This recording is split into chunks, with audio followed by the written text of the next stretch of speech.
Talon and Wyatt Brooks knew the woods of Georgetown like the back of their hand. The brothers had been hunting here with their father since they could remember. Before either of them were allowed to lift a rifle, Mr. Brooks made sure that they could track, skin, and process every single inch of the animal that they were after. Only when they were 15 did they first get to shoot down a buck. The Brooks boys learned from the best, and they lived for the wilderness. Even outside of hunting season, they'd still go camping. Talon, now 21, had a packed schedule with college classes and keeping a part-time job. But on the rare occasion that he could get a weekend off, he'd stop by his childhood home to pick up his 18-year-old brother and their father for some time outside. On the 23rd of March, 2024, Mr. Brooks was held up at work, but Talon had a lucky break. He wouldn't have to go into work for the night shift, but Talon and Wyatt didn't mind. It would have been nicer to have their father with them, but they could get along without him just fine. It wouldn't be the first time they headed off on their own, after all. While the snow was still on the ground, the only thing available to hunt was the wild boars. If all went well, the boys would bring back 1 or 2 boars home to process, filling the freezers nicely until spring came and the bigger bucks were open for hunting again. But mostly they were there for the shed antlers that were all over the place at that time of the year. They arrived at one of their favorite camping spots, hidden just off the road in the woods. They spent the first hour chatting merrily as they set up camp, got everything ready for that night's fire, and set up dinner. They were planning on going back home the very next day, so the fire was more for warmth than cooking purposes. They had plenty of food for 2 strapping young men packed for them by their mother that morning. Since the afternoon was still young, they decided to head out to see if they could get 1 or 2 pigs before nightfall, and sure enough, they got a fantastic boar within 2 hours. They even managed to find 3 good-sized antlers, too. The rest of the afternoon was spent dressing the pig out in the field and carrying it back to their campsite. They left the entrails out for the scavengers to clear up for them. Wyatt was the one who brought the boar down, something he wasn't going to let his older brother live down anytime soon. They cleaned up in a nearby stream and headed off to bed for the night. While they slept, the guts and hooves that they left behind for the scavengers attracted its fair share of critters. Among the voles and a lone coyote, there was also a mountain lion. She chased the rest away from what little was left, but the scraps were barely enough to fill her belly. The predator tracked the scent of the pig all the way back to the campsite where the boys slept, but she kept her distance. The smell of the carcass was tantalizing, but within that delicious smell was also the odor of fire and humans. She nearly built up enough courage to go up to the camp, but just then Wyatt stepped out of the tent to relieve himself. She slunk back into the woods and decided to wait until the men made a move in the morning. If they left, then she could get close enough to make away with a piece or a whole carcass. The night dragged on, but sure enough, the morning dawned, and the boys were outside as soon as the sun came up. The watcher retreated a little farther back, never taking her eyes off them. She'd taken shelter right up against a boulder where a thicket of brushes grew high enough to shield her from sight. When they'd finished a quick breakfast, checked on the carcass, and made sure that their rifles were in working order, the boys headed out again. But the cat didn't bank on them heading off straight into the woods toward her. She knew that the humans usually kept to the pathways, but now, with Wyatt in the lead, they were making a beeline toward her hiding place. The men were fast approaching, and the nervous cat let out a low growl. At first, Wyatt thought it was a truck passing by. They were close enough to the road that it would be possible. He simply kept walking, not thinking anything of it. He came just 5 feet from the cat's hiding spot before he even saw her. But by then, it was too late. Mad with fear, hunger, and unwilling to be cornered by anyone or anything, she leapt out of the bushes before Wyatt could even take up his rifle. Her claws were unsheathed, and she pounced with deadly accuracy. If it weren't for Wyatt's heavy winter jacket, her claws would have ripped his chest to shreds. The same couldn't be said for his uncovered face. The animal sank her teeth into the soft tissue of his cheek, knocking him over with the force of her full weight flying into him. Talon managed to get the chance to raise his firearm, but his little brother and his attacker were intertwined with each other that he would have shot Wyatt if he attempted it. Instead, Talon did the only thing he could do. He threw down his gun and launched himself at the screaming chaos of writhing limbs and blood. Talon tackled the beast like he would have hit an opponent on the football field. This time the mountain lion was the one being catapulted through the air. In midair, before they even hit the forest floor, Talon yelled at his brother to run. Wyatt, holding the flap that used to be his cheek to his face, ran through the woods half blind. He didn't know it yet, but his left eye was somewhere beneath his crushed cheekbone. With Talon's screams and the cat's wild cries behind him, Wyatt reached the camp in minutes. He grabbed the nearest phone from the tent and with his bloody fingers slipping on the screen, he managed to dial 911. Wyatt didn't remember it later, but he did manage to relay to the operator what was going on and what their location was. But then, with the woman still on the line, he passed out cold, finally giving in to the shock, pain, and fear that just overloaded his system. That's where emergency services found him lying at the door of their little two-man tent. Wyatt didn't regain consciousness as he was driven away in the ambulance. The team that stayed behind didn't have to search long to find Talon. Just a few meters away from the camp, they found him, unmoving on the ground, with a cougar standing over him. The officer's shots rang through the air, and she bolted back into the trees. They were not aiming for the cat. Like Talon, they didn't want to risk shooting the man instead of the cat, but it wouldn't have mattered anyway. Talon's throat had been ripped out, and his entire upper body was so destroyed that it was evident that she'd started eating at his soft tissues before they'd even arrived. The trackers found her before the day was out. The cat was euthanized, and her necropsy was done mostly to satisfy the necessary paperwork. When they found her, Talon and Wyatt's blood was still wet on her muzzle. There's no question that they got the right cat. Wyatt is still looking at more surgeries than any boy should have to face in their lifetime. He's stable and expected to make a full recovery. The entire left side of his face will have to be reconstructed, and there's no word out yet on whether or not they'll be able to save his eye. And unfortunately, he'll be confined to the hospital for the next few weeks, so he won't be able to attend his one and only brother's funeral. Talon sacrificed his life to save his brothers, but tragically, it resulted in his terrifying final affliction. Matt and Melissa Graves from Elkhorn, Nebraska, had decided to take their children on the holiday of a lifetime. After months of excitement building in the household, the vacation had finally arrived, and they headed to Florida in June 2016. Their destination? Disney World, Orlando. After experiencing some of the very best rides in the world, the family headed down to the relative quiet of the Seven Seas Lagoon one evening. Seven Seas was a man-made lagoon that offered boating and fishing experiences. There were a number of people walking along the shores, running on the beaches, and fishing from a couple of boats. Although it was late for the children, around 8:30 p.m., Matt and Melissa decided that it was their holidays, that they would stay up this once. On the shores of the lake, there was an outdoor movie experience for them to enjoy. It was something that they had never done before. Matt and Melissa sat and watched the movie, but as the children were so young, they weren't interested in what was on the big screen. Instead, they played on the beach, digging up the sand and splashing in the water. Matt and Melissa had packed with them a bucket and spade. They pulled them out of their bag and handed them to the children. 2-year-old Lane jumped up and down excitedly, toddling onto the sand that ran down to the edge of the lake. He grabbed the bucket from his older sister and began filling it up with sand. His parents helped him turn the bucket over, tap it 3 times, and then lift it up to reveal a sandcastle. Lane squealed in delight, and the family did this over and over.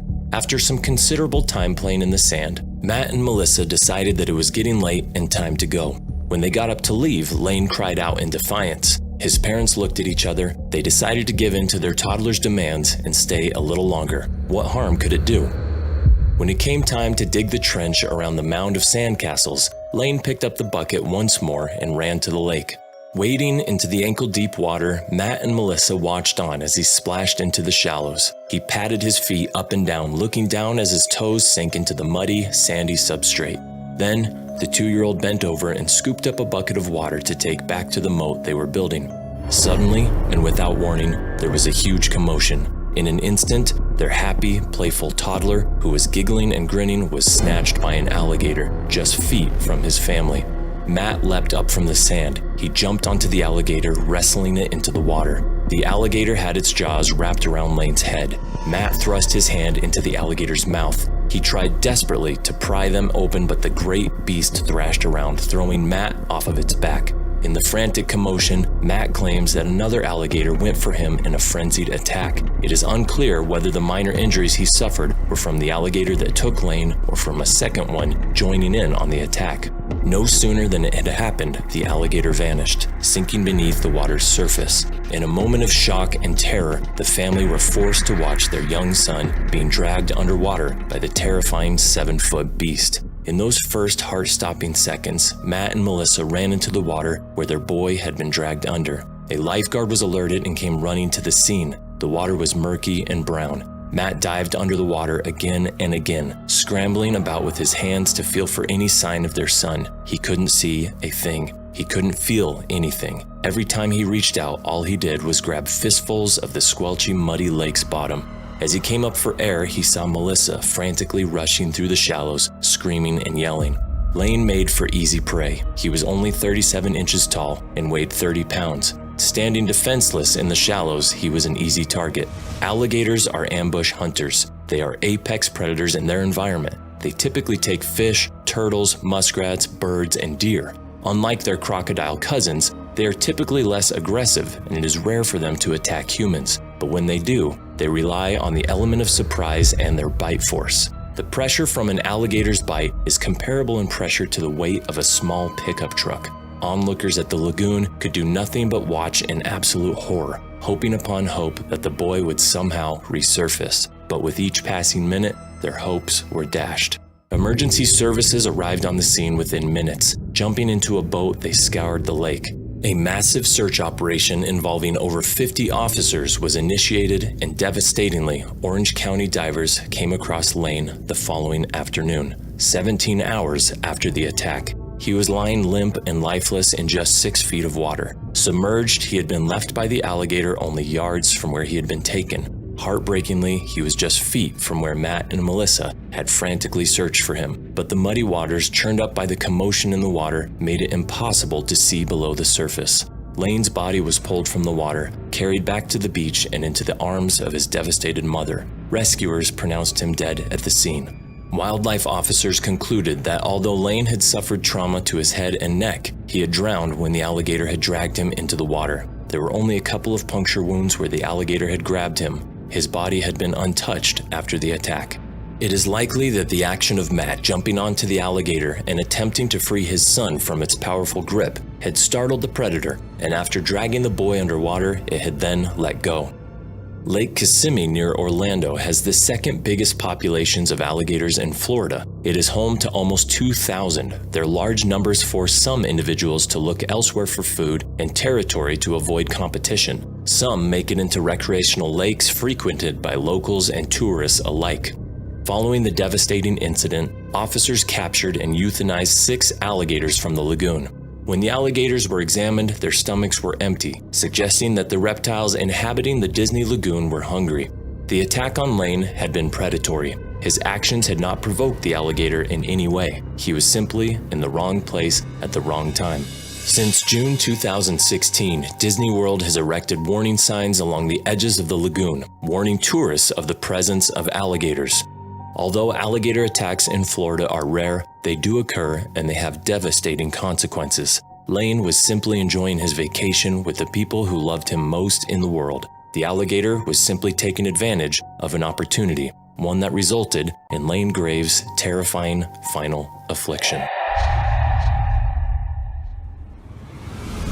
Cruising in the depths of the world's oceans are sharks that have earned themselves a reputation as the most dangerous species of sharks, the great white sharks. They are equipped with rows of razor-sharp teeth that are unforgiving during their infamous sneak attacks. When great white sharks are looking to satisfy their large appetites, the last thing you want to do is be in their way. When these ruthless sea creatures decide to strike, they move with such precision and speed that they end up giving their victims no chance to react. Onlookers are left with no other choice than to watch in horror. Such was the case of a man named Randall Fry. A 50-year-old father of one was an ocean enthusiast who loved to spend every waking moment in the expansive oceans. He was fascinated by sea life and captivated by the power of the ocean. The ocean was not only a place for him to fulfill his diving and sport fishing hobbies, but also the foundation of his entire career. It was his life. So on 15th of August 2004, same as any other suitable day, Randall could not resist the urge to go to the ocean. It was a sunny Sunday afternoon, and the sea was calm and breathing with cadence. While seated at a seaside restaurant, Randall watched as the waves crawled gently toward the shore. The murmuring of the waves as they made their way to the beach was hypnotic. He felt as if the sea was calling to him, and so, together with his longtime diving buddies, Cliff Zimmerman and Red Bartley, he heeded the call, and they all set out to the Mendocino coast of abalone. The three had made it their afternoon mission to catch some abalone, a type of marine snail that was common in the area. Aboard the 28-foot fishing boat named Dolphin, the trio was bursting with excitement as the cool ocean breeze brushed against their bodies. They combed the turquoise ocean until they all agreed that the sheltered cove at Kybsilla Rock was the perfect spot for abalone hunting.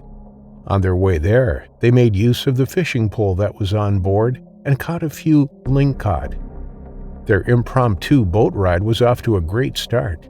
10 miles from Fort Bragg, they dropped their anchor. The trio had been at this cove several times before and knew it like the palm of their hands.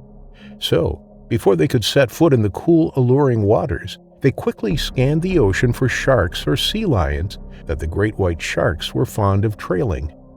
Once the coast was clear, Randall wasted no time and jumped into the waters. The water was so refreshing. His heart was full. A few minutes later, Cliff joined him. Since abalones could only be caught through free diving in the 15-foot deep waters, all they had on was a wetsuit and mask. While Randy, as they were fond of calling him, was slowly drifting farther away from the boat, Cliff remained close by because he was having trouble with his equipment. For some reason, his mask kept fogging up. Bartley chose to stay behind and keep an eye out for any danger. While on the deck of the boat, he decided to keep himself busy. He took out his fishing rod, hooked the bait, and cast it into the water. Within no time, Bartley had landed a black rock cod before the rest could catch their first abalone. Randy was now 3 feet away from Cliff, who was trying to catch up, but was still struggling with his mask. Afloat, they chatted away and made fun as their heads were bobbing up and down with every breath that the sea took. Randy was yearning to get started with the adventure and couldn't wait a minute longer for Cliff to finish fiddling with his equipment. And so he decided to dive deeper.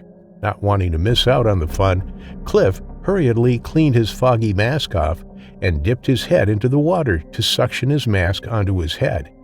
As his face broke the surface of the water, the unexpected happened.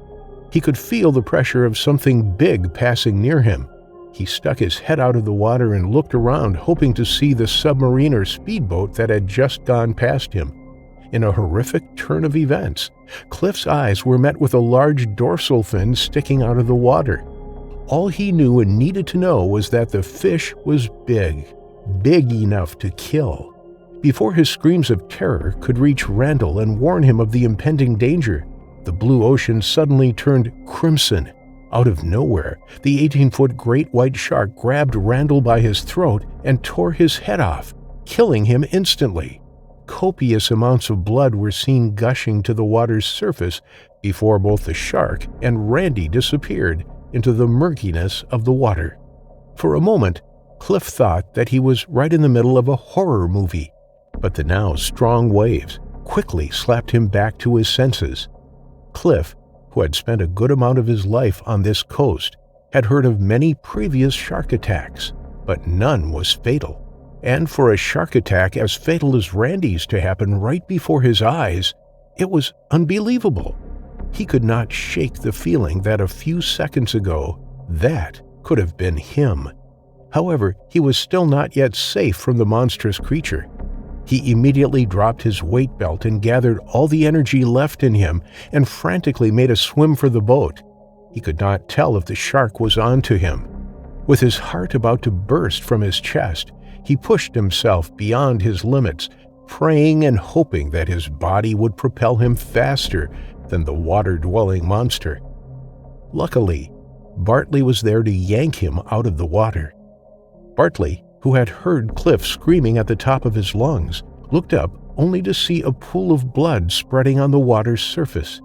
It was at this moment that he knew that there would be no more abalone hunting for Randall. They took a moment and looked around one more time, but they could neither see the shark nor their beloved friend. The blood, too, was gone. Cliff was still trembling and could barely catch his breath. Bartley quickly reached for his radio at the same time, trying to steer the boat, and made a mayday call for help. The duo began their agonizing ride back to the sandy shore. Within the nick of time, helicopters were hovering over the cave at Kybsilla Rocks, looking for Randall's body.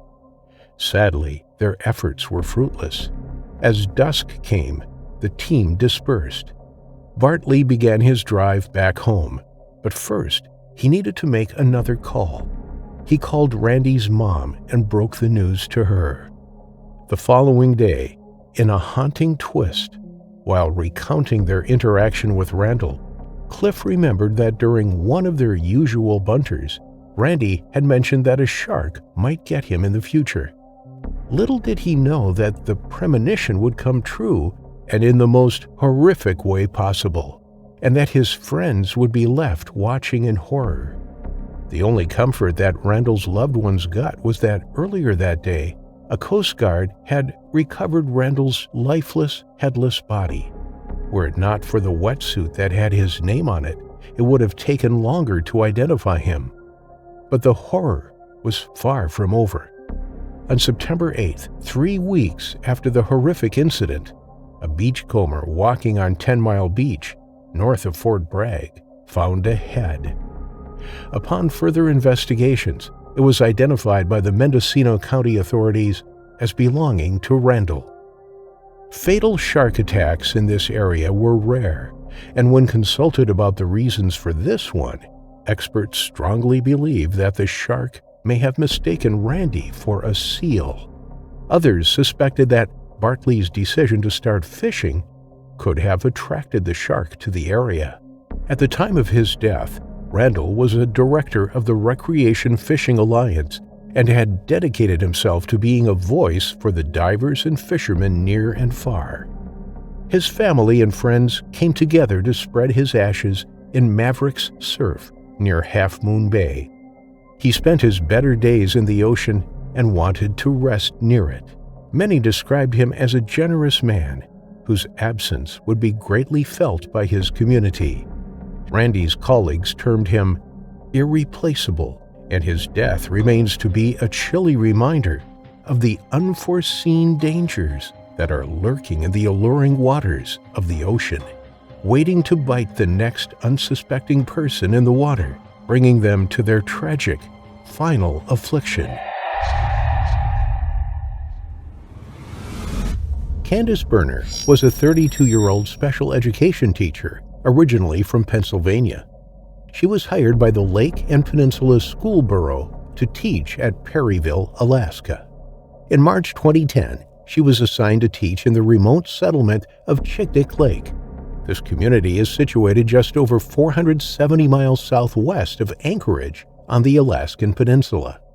The wilderness that surrounds the community of 74 people is home to foxes, wolverines, brown bears, and wolves. On the 8th of March 2010, Candace flew in to Chignik Lake She spent the day teaching the 17 students at the school there. At the end of the day, she told her colleagues that she was going to head out for a run along the only track leading out of the settlement. She faxed her timesheet through to the district office at 5:10 and left the school. She changed into her running gear and headed out.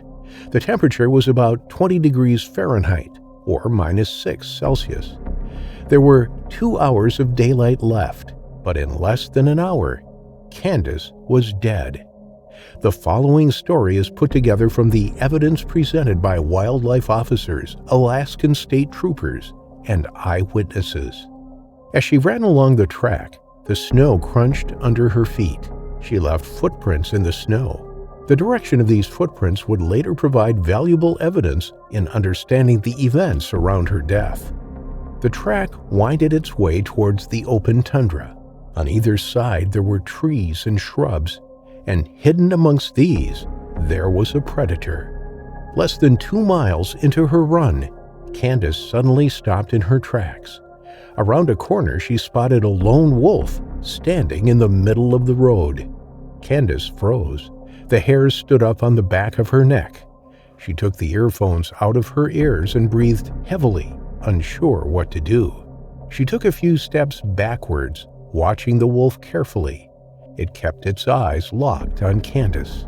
Standing almost 3 feet at the shoulder and weighing 100 pounds, nearly 60 kilograms, it had an imposing presence. The wolf had been tracking Candace. It was hunting her. As it began walking towards her, Candace headed back the way she had come. She didn't want to encourage it by running. Instead, she walked as quickly as she could. But when she looked back over her shoulder, she saw the wolf trotting towards her. With nowhere to run to and nowhere to hide, Candace sprinted away. The wolf ran at her, and a second wolf had joined in the chase. Unbeknown to Candace, the second wolf had been watching her every move. Within seconds, both wolves pounced on top of Candace. She was sent crashing to the ground. Kicking and fighting furiously, Candace scrabbled about in the snow as the wolves bit into her skin and tore her flesh. She screamed out in pain and anguish. Lashing out, she hit them in the face, and they momentarily let go. Candace leapt to her feet. She was injured and bleeding heavily from a bite wound in her leg. She sprinted along the track, crying out for help, but help didn't come. She left a red trail in the snow, but managed to make it 30 feet before the wolves struck again. Evidence that a struggle ensued was shown by depressions in the snow, a torn mitten left by Candace, and marks made by her crawling on all fours as she tried desperately to escape the wolves. She only managed to crawl 10 feet before the wolves delivered their fatal bites. Her body was dragged off the track and down the hill into the undergrowth. The wolves tucked into their kill. Less than half an hour later, 4 locals were returning from Dorner Bay on their snowmobiles. They traveled along the track when the lead motorist spotted a pool of bright red blood in the snow. This was where Candace had been attacked the first time. Looking all around them, they cautiously followed the trail of blood. It led them to a second pool of blood surrounded by a large patch of melted snow. This was where the wolves had killed Candace. The men peered over the side of the track and down the hill. There they saw Candace's body, 80 feet from where she had been killed.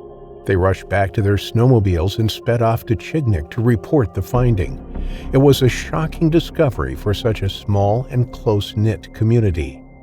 3 members from the police department accompanied one of the men back to the site. They stood guard, awaiting instructions from state officials. The bitterly cold night was setting in. The men shuffled uneasily on their feet as they stood watch. They continually scanned the surrounding undergrowth. They knew they were sitting ducks. At the time, although they suspected a wolf attack from the footprints left in the snow, they didn't know how many had been responsible for Candace's death. All they knew was that anywhere from 2 to 20 wolves were likely to be very close by. They were probably watching them, waiting for their chance to get back to their meal. When 2 of them could stand the cold no longer, they headed back to Chignik to fetch some warmer clothing. The remaining officer sat on his snowmobile, continually circling the area near Candace's body. He used the headlight to search for any approaching wolves.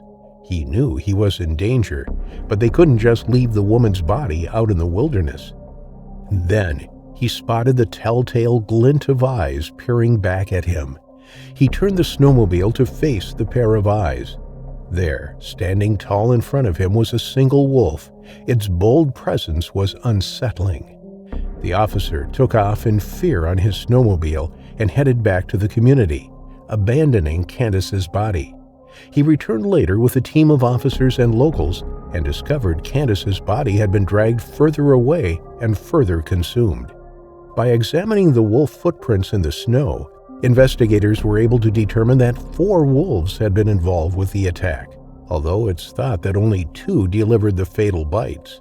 They worked together as a pack. Whilst one chased Candace along the snow-covered track, the other ran in from the opposite direction, cutting her off. In the aftermath of the tragedy, a young woman's life had been cut tragically short, and the local residents needed to feel safe again. They were afraid. Reports came in of the locals seeing shimmering eyes reflecting in the beams of flashlights. 2 wolves were spotted nearby. Locals had taken it upon themselves to try to track and kill any wolves in the area. Wildlife Officer Lem Butler decided to commission 2 hunters to kill any wolves within a 30-mile radius of the community. It took several days before they caught any wolves. In total, they culled 8 wolves. 6 of these animals were in excellent condition, some even considered fat by experts. 2, however, were emaciated and hungry. They were youngsters and may not have been successful hunters of typical prey, like moose, that were abundant in the area.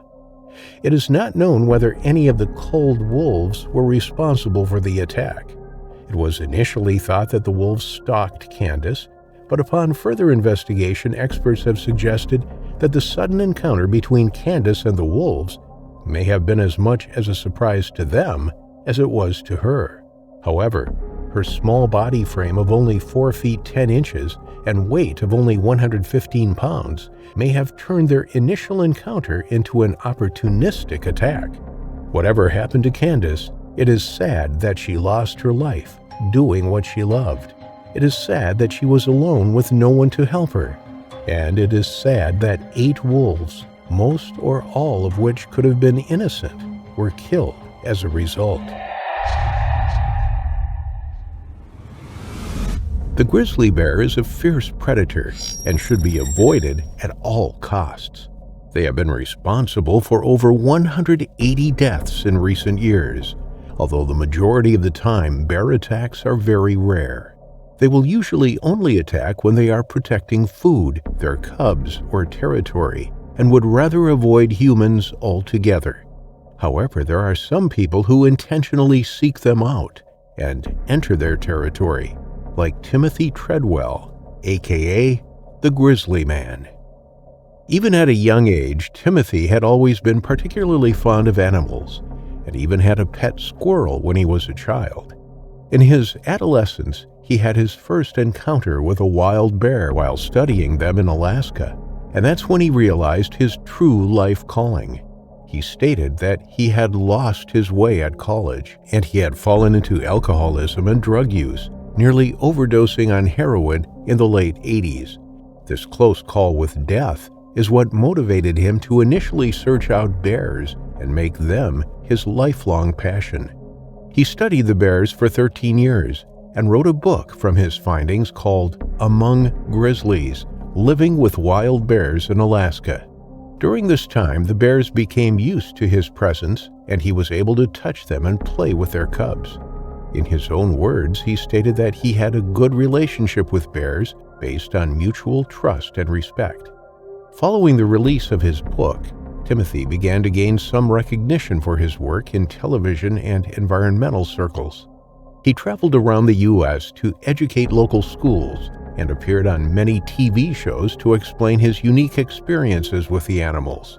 He even created his own charity with co-worker Jewel Polovec called Grizzly People, with a plan to continue protecting the grizzly bears in their habitat. Timothy was met with controversy throughout his life, mainly due to his interference with the animals. The National Park Service, in particular, were very unhappy and worried with his actions, as they believed that he was disrupting the animals' natural behavior, as well as putting himself at enormous risk. Timothy was also leading unauthorized tours with visitors to take them closer to the animals, something that was never allowed by the parks. He was thought to be reckless, as he refused to install any electric fences around his camps or carry bear spray, stating that bears would never hurt him due to their relationship together. Despite their fears, Timothy did not bring any further protection from the bears, and he would soon find out that his relationship with these bears could easily be broken. In October 2003, Timothy and his girlfriend, Amy Huguenard, visited Katmai National Park in Alaska. They were warned of the dangers of camping in the area at this time of year, as food was scarce and the bears were preparing for winter, eating anything they could to store for hibernation in the coming months. The aim of the trip was to see one of Timothy's favorite female brown bears and wanted to check that she was okay and ready for the winter. Amy was very reluctant to do this, as she was particularly scared of bears and just wanted to go home, but she stayed as she knew how important the bears were to her boyfriend. Throughout the trip, the pair tracked a few of the bears, but Timothy quickly realized that the majority of the bears that were familiar with him had gone into hibernation already, and there were a number of unfamiliar bears. Although he was slightly uncomfortable with the thought of being surrounded by bears that didn't know him, he still decided to stay and set up camp with Amy. On October 5th, the pair were setting up their video camera to get some more footage of the bears. The setup was nearly complete. The camera was on and recording audio, but the lens cap was still in place, providing no visuals as of yet. Soft rain sounds can be heard as Amy prepares the equipment from inside the tent. Suddenly, Amy calls out to Timothy asking him if he's still out there as she can't hear him. Then the screaming begins.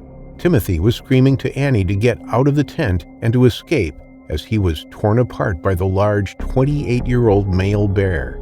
Amy opens the tent and begins screaming at Timothy to play dead to get the bear to leave him alone, which seemed to have worked for a time, as the pair can be heard discussing whether the bear was truly gone yet.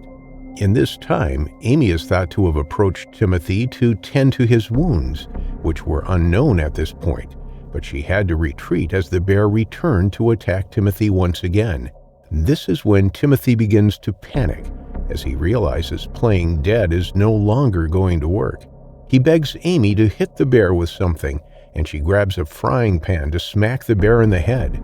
The bear lets go of Timothy's head and instead bites into his thigh to drag him away from Amy. Covered in blood and knowing he has no chance of survival past this point, Timothy begins shouting to Amy, telling her to run away and save herself. Although he struggled, he knew enough about bears to know he was done for. Unlike other victims of bear attacks, he didn't go into shock during the attack and was fully aware the entire time he was eaten alive by the animal that he loved so much. The bear was silent, aside from sporadic growls and grunts. The only real sound that could be heard during this ordeal is the sound of Timothy desperately trying to escape. His screams of agony and the dull sound of his body being dragged across the dirt away from his camp. Unfortunately, Amy still didn't leave. She was frozen with fear and in shock from the horrifying scene. She was already terrified of bears and had just witnessed her worst nightmare. She wasn't familiar with the area, being brought to the park by Timothy, and had no idea how to get back to civilization. On the tape, you can hear her suddenly begin to scream. It was a scream similar to that of a wounded animal, as she realized what she had just witnessed, as well as her situation. Unfortunately, her screams only brought the bear right back to her to finish the job, and Amy was also mauled to death by the same bear. The next morning, air taxi pilot Willie Fulton arrived at Kaflia Lake, to transport the pair out of the area. He looked around and thought he could see Timothy shaking a tarp to get his attention, but when Willie called out, there was no response. He decided to hike up the path, but quickly turned around as he felt like something wasn't right. Once he reached his plane, he turned around and saw something that made his blood turn cold. Through the fog, a large, nasty-looking brown bear was staring at him just aside from the path that he had just followed. He quickly climbed back into his plane and set off, hoping to scare the bear off with the engine so that Timothy and Amy would be able to pass through without meeting the bear. He kept his eyes on the bear and could see him slowly eating something. Willie circled the campsite 15 to 20 times, each time trying to get a better look at the bear and what it was eating. That's when he realized that the bear was eating a human rib cage. Horrified, he called the park rangers and asked them to come and survey the area, as he believed something had happened to the bear. A group of rangers arrived and began to trek up to the campsite, with Willie guiding them. They spotted a couple of bears on their way up, but as the bears ignored them, they continued without an issue. Suddenly, one of the rangers shouted, "Bear," alerting the others to the animal about 20 feet away. They began shouting at the bear in an attempt to scare it off, but it soon became clear that it knew they were there, was not threatened, and was actively stalking them. They all began shooting at the bear, firing a total of 21 shots between the three rangers. They didn't stop shooting until the bear was shot dead. They continued to the campsite where they found Timothy and Amy's 2 tents collapsed and torn, with a large mud pile at the front of the entrance. The rangers moved some of the mud aside and found Amy's body with her fingers pushing through the dirt. She had been buried by the bear, ready for winter. When they moved the rest of the mud aside, she looked as though she was peacefully sleeping, except for the clear fact that she had been almost entirely eaten by the bear. They were horrified but determined to find Timothy, although the hopes of him being alive were fading fast. They combed the nearby area and found bits of him scattered all around the forest. His head was found attached to a piece of his spine, with a horrific grimace on his face, capturing the pain in which he died. His right arm and hand were also found lying nearby, his watch still attached. It was a gruesome scene to find. As the rangers were discovering the bodies, another smaller bear attempted to approach them. He was approximately 3 years old and was stalking the team from 30 feet away, making it clear that he would continue to approach and attempt to attack them. He was swiftly shot by the rangers, who didn't want to take any chances given the situation they were in. Once Timothy and Amy's bodies had been extracted from the park, the rangers sent the corpses of the large bear to be investigated. A necropsy was conducted and it was found that the bear had human remains and clothing within its stomach, concluding that this was the bear that had killed and eaten the couple. The younger bear had already been cannibalized by other bears, so we will never know if it had anything to do with Timothy and Amy's deaths. Ultimately, it's important to remember to respect wild animals and give them the space that they deserve. Even if bonds are formed with the animals, you never know what might happen, or what else might be lingering in the forest, waiting for the chance to bring you to your horrifying final affliction. Fort Myers, Florida is the kind of place where a 20-year-old comes during spring break or on a wild party weekend with friends. But that wasn't why Michelle Reeves was in Florida for the weekend. She and her father, James, had come out to check on his parents, who were also Michelle's grandparents. The pair had been retired and living in Fort Myers for almost 10 years now, and they seemed determined to ignore the fact that they were getting on in years. Just the week before Michelle's grandfather got into his head that he was going to fix the gutter that had blown apart with the last storm of the summer. Predictably, Gramps had made it 5 steps up the ladder before he slipped and fell. Luckily, he hadn't made it very far up, or it would have been much worse. So now he sat with his broken ankle up in the air, making poor Gran just as miserable as he was. It wasn't James Sr. who had called for help. He'd never admit that he was at fault for his predicament. It was his wife, Diane Reeves, who called James Jr. to come over and give her a break from the grumpy 73-year-old and his blasted broken ankle. So James and Michelle flew in all the way from Roswell, Georgia, to cheer the old man up and to allow Diane some support. Michelle loved visiting Florida. Roswell was beyond boring, and the change in scenery was a much-needed one, and she genuinely loved her grandparents. Besides, her term at Georgia University had been a busy one, and she was in dire need of a break from studies, activism, and her true passion, poetry. She wasn't planning on touching a computer or a pen for the next week. She needed the break from hard work just as much as her grandmother from Grandpa James. They arrived on Friday the 24th and were planning on staying well into the next week, but Michelle drooped like a flower in the heat. Autumn was taking its time to arrive, and even though Roswell was a pretty warm place, it was nothing compared to Florida. After spending all day Friday unpacking and strolling around the neighborhood to greet the residents, Michelle expected the evening to bring a break from the heat. But no, it was just as hot and humid as it was during the day. Michelle spent that first evening tossing and turning, barely getting any sleep in at all. The next morning, before she and her father were going to start fixing the gutter, Michelle put on her bathing suit and headed out to the lake that the retirees' houses were built around. But Michelle's plans for a cool dip were cut short. Diane stopped her in her tracks just as she was about to walk out the door. There had been a few sightings in the past few weeks of a large 7-foot alligator in the lake, and she told Michelle to march her butt right back in and to get dressed. Until the thing was caught or when it decided to find another place to make its home, the entire community had been warned to stay away from the water. So Michelle spent the rest of the day in the scorching sun, holding the ladder while her father fixed the gutter, then a squeaky window, and finally they repotted some of her grandmother's shrubs into bigger planters. By late afternoon, Michelle and James Jr. were soaked with sweat, and their cheeks were red from the Florida heat. Before her grandparents could dole out another job, Michelle sneaked off and hopped into a cold shower, leaving her father to clear the rest of the garden while James Sr. sat in a lawn chair, giving out orders. If it weren't for the heat, Michelle would have loved helping out. Her grandparents might seem critical and stern to others, but really, all of the scolding and bossing around was done good-naturedly, and with more love and cookies than Michelle's stomach could hold.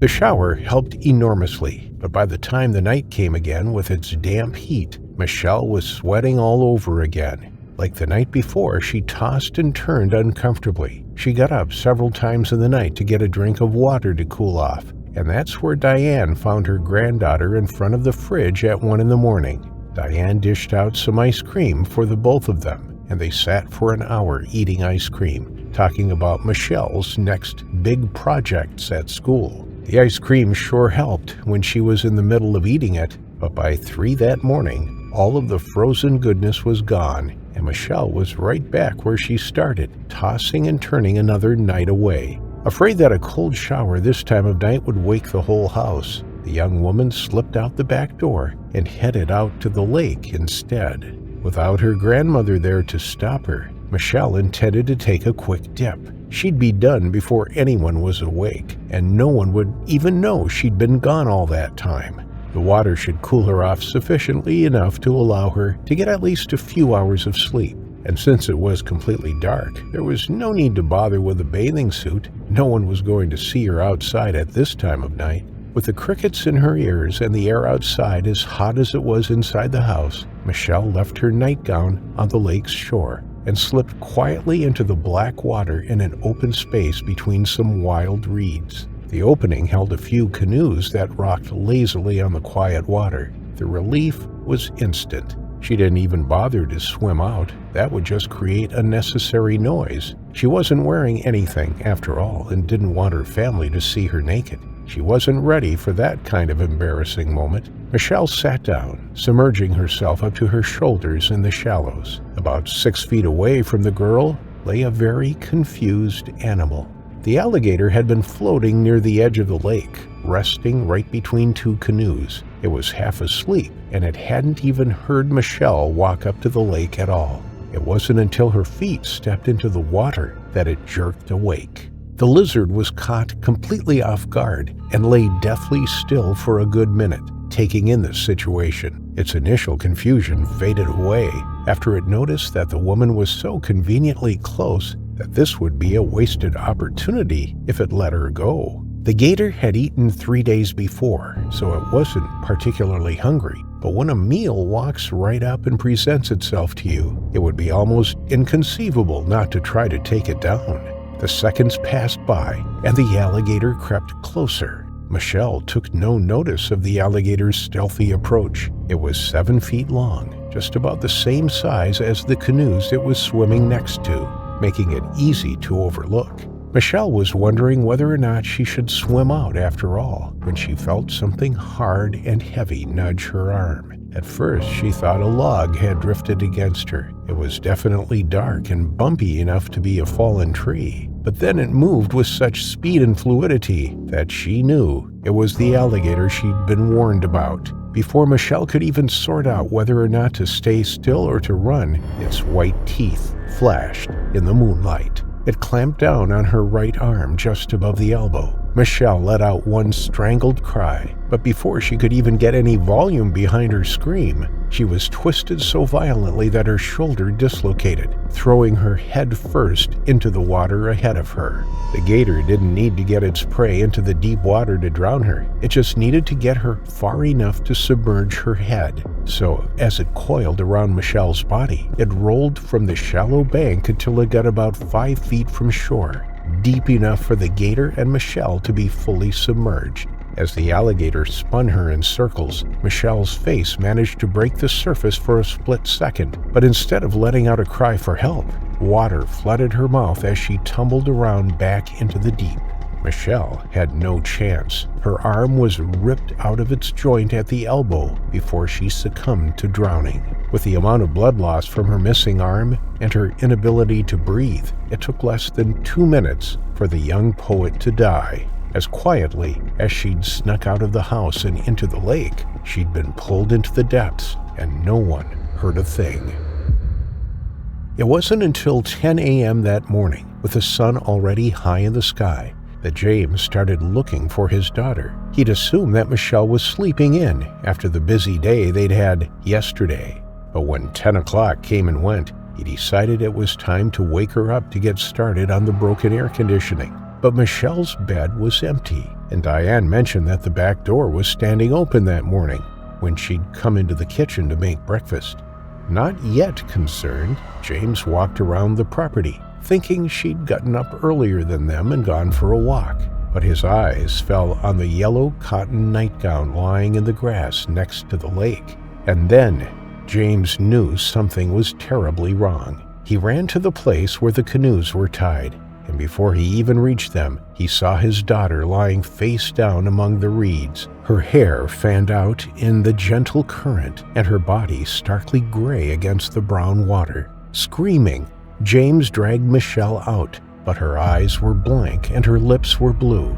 The ragged stump that used to be her arm was no longer bleeding like it would if she were alive, and her upper body was covered in red and angry-looking bite marks. Before the day was over, Michelle's remains had been taken away, and her murderer had already been found, lying in the sun, basking in the pleasure of the late morning heat.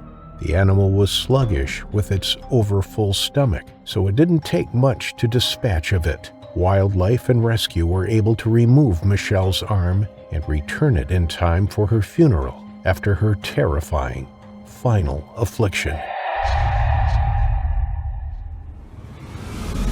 Diana Hansen was fascinated by lions, tigers, cheetahs, and leopards. She had the privilege of getting up close and personal with them during visits to wildlife parks.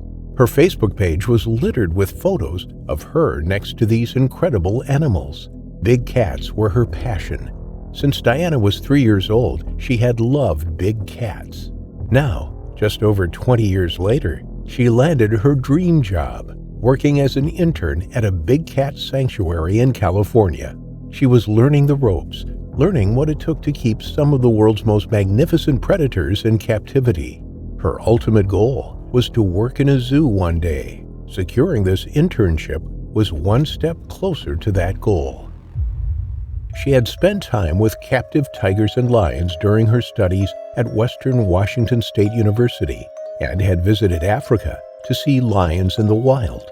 Now, she was working at Cat Haven in Dunlap, California. The reserve was run by Project Survival, a privately funded education and conservation organization. The reserve covered an area of 100 acres and was home to tigers, leopards, lynxes, and other endangered big cats.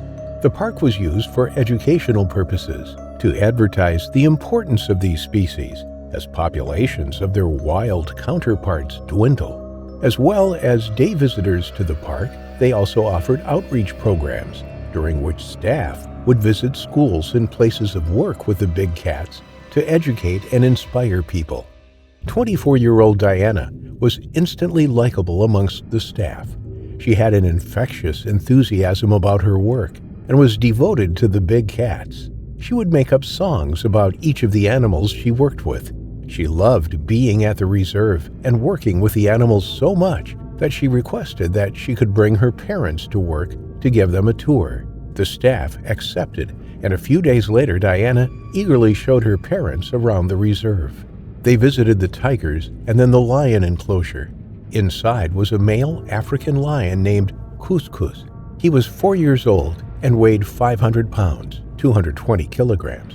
He was handsome and striking, a favorite amongst visitors to Cat Haven, a favorite of Diana's. Diana's father knew the dangers his daughter was facing each day she worked at the park. He knew the stories of captive animals turning on their keepers, and he had a feeling that it may someday happen to Diana. It was almost a premonition. He imagined the phone call he might receive, the devastating news waiting for him on the other end of the line. But Diana was happy. She enjoyed her work. She had been working there for 2 months. She followed the safety protocols and knew the safety procedures when working with the big cats.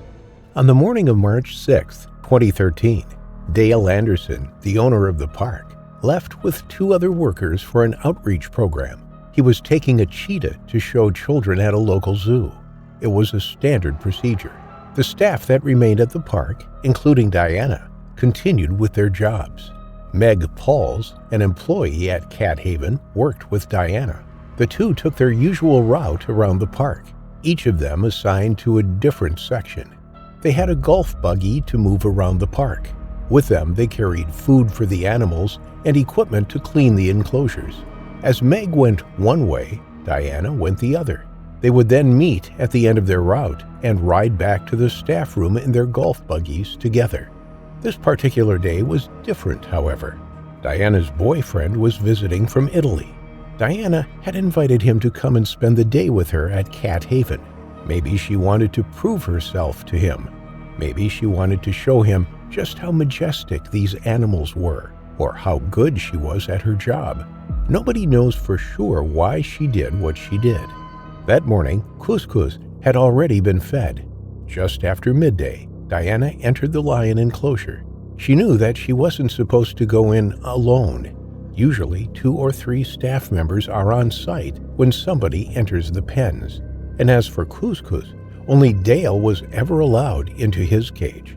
But Diana knew where the key was. She also knew how to shut the lion in the small section of his enclosure while she cleaned the larger area. The section she locked him up in was the feeding section. He had already been in there once that day. There were 4 sections to the enclosure, 1 for a person and 3 for the lion. Each was securely fastened. There had never been any incidents or malfunctions on the gates or enclosures since the park was founded in 1993. The system seemed to work well, and all staff were adequately trained before working with the animals. Diana was sweeping the floor and scooping up the manure. She was emptying it into a large wheelbarrow when her walkie-talkie crackled into life. It was Meg. The two chatted together over the radios as Diana took a break from her chores. but her back was turned to Couscous. She was completely oblivious to the fact that she'd failed to close the gate partitioning the two sections. She had also failed to notice Couscous watching her with intriguing eyes. He nosed the gate and reached up with his paw. To his surprise, the gate moved. He nudged it again, and the gate swung open. He was now just feet away from the enthusiastic worker, and he stepped forwards. He was excited, curious. He sniffed the air as he placed one of his huge paws into the section of the enclosure that Diana was in. Slowly, he placed one foot in front of the other. To him, this was just a game. Living a life of solitude, he wasn't used to sharing his pen with anyone. He had been raised at the park since he was 8 weeks old, just an energetic bundle of fur. But now he stood tall, an impressive mane and powerful body. He leapt at Diana, swiping her head with his paw. Diana crashed to the ground. In that instant, she was dead. The hit from the lion's paw had snapped her neck. She hadn't seen the attack coming. She hadn't felt any pain or suffering. 1 second she was talking on the radio, and the next, she was gone. Meg, on the other end of the radio, called for Diana.